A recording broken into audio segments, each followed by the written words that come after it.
The investigations into Harvey Weinstein's alleged sexual assaults and harassment, they are continuing. But for many, the Weinstein question has morphed into questions about others that he interacted with, including the politicians that he donated to, and now to the prosecutors who seem to turn a blind eye to allegations and even evidence of what Weinstein is accused of doing. Now, the accusations against Weinstein, they're now coming in such numbers, really, frankly, hard to even keep track of. Most involve pressures and demands for sex or inappropriate contact, and many of the alleged victims claim their careers were hurt or even ended for refusing to comply. Now, Manhattan District Attorney Cy Vance Jr., he's getting caught up in the Weinstein wake. Vance, he's taking heat for his decision not to prosecute Weinstein despite evidence that seemed to warrant one. Vance said there wasn't a case to be made. This despite one model who claimed to be a Weinstein victim who the NYPD sent back to Weinstein after allegation wearing a wire. Here is part of what that wire picked up. Please come in on everything. I'm a famous guy. I'm feeling very uncomfortable right now. Please come in now and 1 minute. And if you want to leave, when the guy comes with my jacket, yesterday you touched my breast. Oh, please, I'm sorry. Just come on. I'm used to that. But are you used to that? Yes, come in. No, but I'm not used to that. I won't do it again. Come on. Sit here. And it goes on, and it's very creepy. Now, the NYPD says it is currently investigating other allegations against Weinstein. Police in London and LA also looking into sexual assault claims. But while that plays out, let's focus in on what Cy Vance did and didn't do in this Weinstein case. And for that, we turn to Bennett Gershman.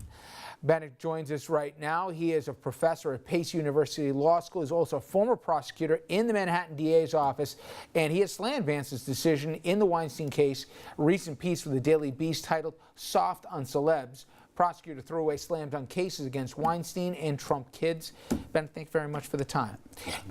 Let's start with the Weinstein case, and more specifically, Cy Vance, in justifying his action or inaction, said, in short, that he lacks sufficient proof of Weinstein's criminal intent. You buy it? I don't buy it at all. I'm really shocked by that pronouncement because there was overwhelming evidence of Weinstein's criminal intent.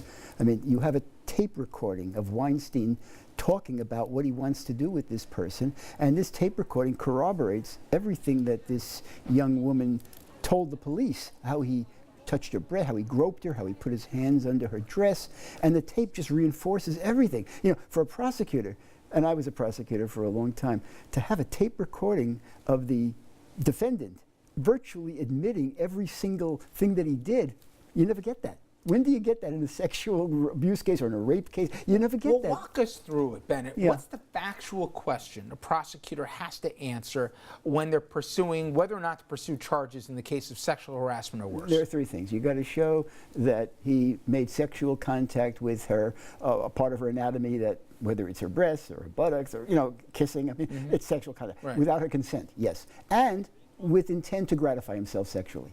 Now, it seems to me that all of those elements are proved overwhelmingly. Now, he tried to say, well, I really wasn't gratifying myself sexually. I really wanted to touch her breast to see whether she was wearing her breasts were real, or and because she wanted to be a model. I mean, that wouldn't pass the smell test before any jury. Everybody knows that. And why he didn't prosecute, I don't know. What was also confusing to me, and again, I'm the layperson here, is he seemed to lay it at the feet of the sexual crime unit, and also he said the NYPD in effect dropped the ball by not including his office. That's wrong. First of all, the NYPD did a really good job. This woman came to them very quickly right after this. They set her up with a wire, and the way they planned and set this up, I thought, complied with every single protocol that the police should do. They did a terrific job. And for Vance to say somehow they didn't, or that he wasn't consulted, and from what I understand, his office, according to the PD, was consulted throughout that weekend when they were setting this whole thing up. And I have to say this, yes, there arguably are a lot of other allegations against Weinstein in New York. Did the Manhattan DA's office, while they were investigating this case, do any kind of investigation? And from everything I know, the answer is no.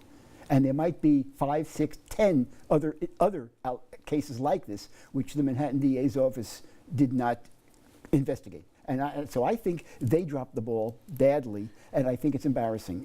And you said there's a pattern here as it relates to celebrity justice when you talk about the Trump kids. You also write that both Ivanka and Donnie Jr., that there was basically a luxury property that they were trying to move units in Soho. And there is, well, you might have had a smoking gun with the audio tapes that we just played relating to the Weinstein case and the Trump case. There's an email thread that what they knew they were doing is they were pushing false information, and they said how they would handle X, Y, and Z if it came up, all with a common goal of trying to move properties that they knew they were inflating the price of. But again, that wasn't pursued. I know that. I mean, you had Enron-like promotions where they were trying to inflate the value of their property when they knew it was very, very deficient in terms of its value. They were making false statements. They were trying to cover it up. You know, it's the same pattern that you know, they prosecuted a tiny little bank in Chinatown for inflating mortgages. Why the tiny bank in Chinatown and not the Trumps? So here's the part I don't get, which is this isn't Paducah, Kentucky. This is Manhattan, right? And Vance, I don't think he's struggling to make the mortgage. You know, and he said, my office nor I can be bought and paid for. But there were meetings and there were conversations. Mark Kasowitz, who is notable to some because he was an attorney for a short while at least for the president, but also he represented family interests of the Trumps. He met. David Boyce, separately on the Weinstein side, also met. In both cases, they made contributions to Vance. Do you think that Vance just messed up here, or there were pressures put on him that favors were done for others that wouldn't be done for others? I think that's right. I think that when big shots come into the office, when big shot lawyers, and these lawyers are the biggest and most prominent around, when they come into the office, they carry a lot of weight. They carry a lot of gravitas. And when they talk to people in the office, it's going to matter, even if it's unconscious. You know, even if the influence is not that overt. I don't think there's bribery. I don't think Vance is selling his office. But I think these kinds of persuasions and influence peddling and stuff like that by these big shots, I think it matters. Does it always happen? Or when Bob Morgenthau was there, no one would even try it? When I was a prosecutor, nobody would even try it. It didn't happen. It didn't happen. Hogan would slam down the phone if somebody wanted to try to throw your weight around. And I'll tell you one thing, Vance is pretty happy right now. He's running unopposed in the upcoming election, but we'll keep our eye on this, Bennett. Don't be a stranger. Thanks a lot. Thank you so much. Richard.